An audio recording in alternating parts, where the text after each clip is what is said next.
Olá, você está em Perdigão. Como foi a sua entrada e como foi a sua militância partidária? Bom, eu fiquei muito fora até a década de 80 do estado do Ceará e depois inclusive do Brasil, porque eu depois fui morar em São Paulo, Brasília, São Paulo, e depois eu fui para Lisboa, onde eu fiquei 8 anos. Então, em todos esses lugares, Erlito, eu fui uma estrangeira. Tá? Então, é incrível isso, porque eu nunca consegui, nesses locais, me envolver politicamente com nada. Primeiro porque no exterior é muito complicado, né? Eu fiquei 8 anos, esses 8 anos foram anos muito determinantes na minha vida. Eu casei, tive 2 filhos que nasceram fora, né? Nasceram fora do país.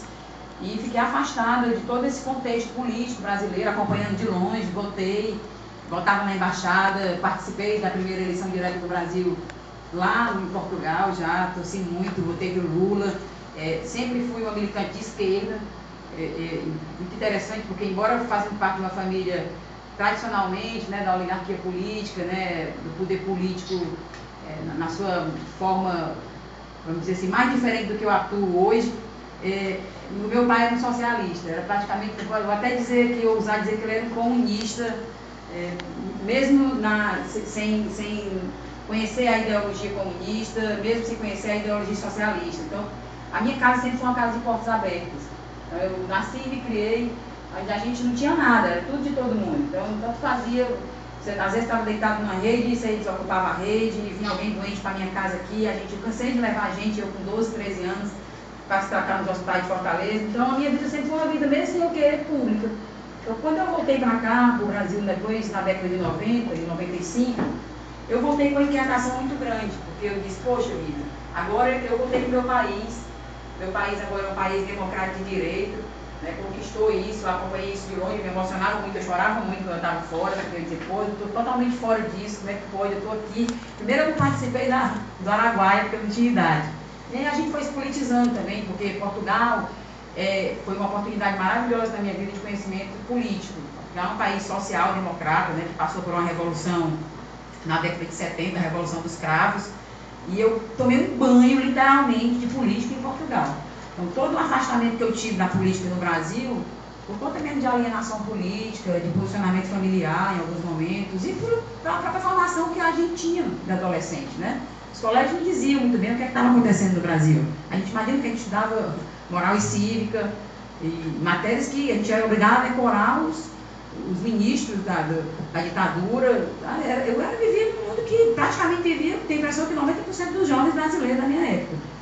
Então, essa experiência no exterior, com certeza, ela vai está servindo e vai servir mais na sua vida política agora para frente. Você tem isso como base? Com certeza, com certeza. Foi muito importante porque, inclusive, parte do meu curso de Direito eu cursei em Portugal. Portugal é uma referência, né, no direito. A Constituição brasileira de 88, ela imita muito, ela é praticamente uma cópia da Constituição de 1976, que é totalmente moderna para a Europa, a portuguesa, democrata, que institui um Estado democrático de direito, né? Não é só um Estado de direito, não é um Estado de direito democrático, é um Estado democrático de direito. Isso faz uma diferença enorme. E é lógico que a minha formação acadêmica, tendo início nesse celeiro, né? Nesse caldeirão cultural que é Portugal, teve uma influência enorme. Então, quando eu voltei para cá em 95, eu voltei com a vontade enorme de fazer, né? Então, a primeira coisa que eu fiz, eu vou resgatar a Fundação João Gomes da Silva, que é a fundação que foi que a gente criou, né? Logo que meu pai faleceu em 85, e eu já estava de passagem, né? Pelo Brasil, Nova Índia, já estava indo embora, eu fui embora em 87, nessa época eu estava morando em São Paulo. E aí, bom, toda dificuldade, porque voltei, aí foi um período difícil, muito difícil pessoalmente na minha vida, porque estava me separando, um casamento de 13 anos, com 2 filhos pequenos, e tive que me estabelecer no Ceará. Então, eu fui trabalhar em Pentecoste, fui ser substituto da minha mãe no cartório, foi uma oportunidade que ela me deu na época, muito difícil, porque eu quero deixar aqui o meu recado para as mulheres, que elas nunca desistam. Na época eu tinha 29 anos, eu lembro que eu cheguei no Brasil, e eu olhava o jornal e dizia, meu Deus, eu vou fazer o quê? Porque não tem mais emprego para uma mulher de 29 anos, incrível.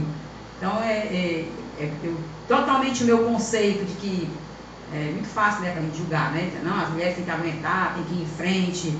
Tá? Às vezes as mulheres voltam para casa, voltam às vezes por seio de uma família totalmente destruída, porque não tem apoio nenhum. Então, volta para viver as custas do marido. Então, eu enfrentei isso. Eu tive a coragem de enfrentar isso. Então, eu vou começar a minha vida novamente aqui, quase praticamente sem amigos, né? Você imaginar que eu passei 15 anos fora do Ceará. Eu não tinha mais nenhuma referência, a não ser uma referência familiar.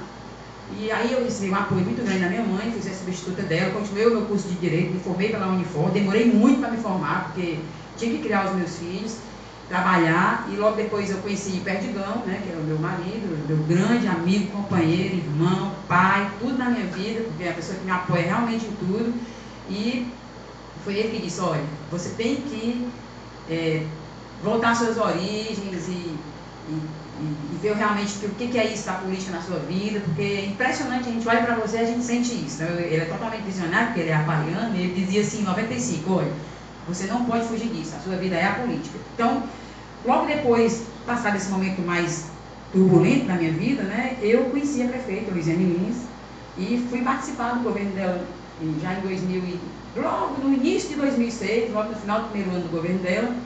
E pronto, é onde eu estou até hoje. Eu tenho uma marca muito forte da convivência com a prefeita, com o Partido dos Trabalhadores, de participar de um governo social, um governo socialista, né, que cuida das pessoas, e isso para mim é bastante definidor na minha formação.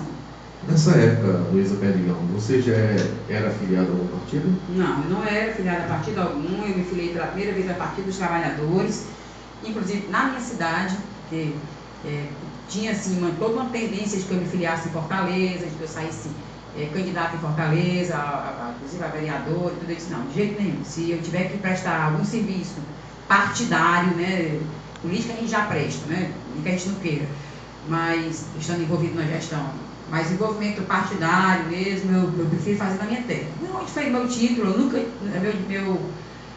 meu domicílio eleitoral sempre foi Pentecoste, mesmo eu estando fora do país, fora do estado, fora do país. Eu nunca tirei o meu título de Pentecoste, porque as minhas raízes são lá, minha mãe mora lá, então eu tenho domicílio lá mesmo. Então, quando eu já me filiei ao PT de Pentecoste. E hoje, Luísa Perdigão, você continua no PT ou você está em outro partido? Não, hoje eu estou no Partido Verde, por uma questão aí interna, partidária, não tive mais espaço, infelizmente, no PT de Pentecoste.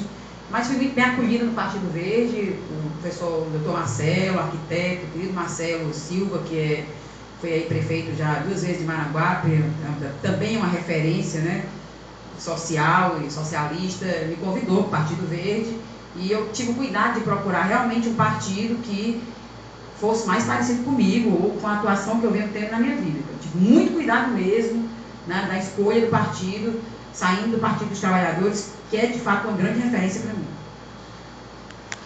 Estamos encerrando o primeiro bloco de entrevistas com Luísa Perdigão.